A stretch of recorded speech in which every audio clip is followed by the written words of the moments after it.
Hi, this is Miss K. In today's video, I'll show you how to blur faces in CapCut using your Android device. To get started, open the CapCut app and create a new project. Select the video you want to edit, then tap Add to import it into the timeline. Next, tap Effects, then go to the Video Effects section and look for a blur effect.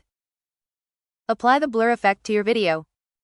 After that, use Mask or Object Tracking, if available in your version of CapCut, to position the blur over the face you want to hide and make it follow the person's movement throughout the video. Preview the video to make sure the face stays blurred from beginning to end.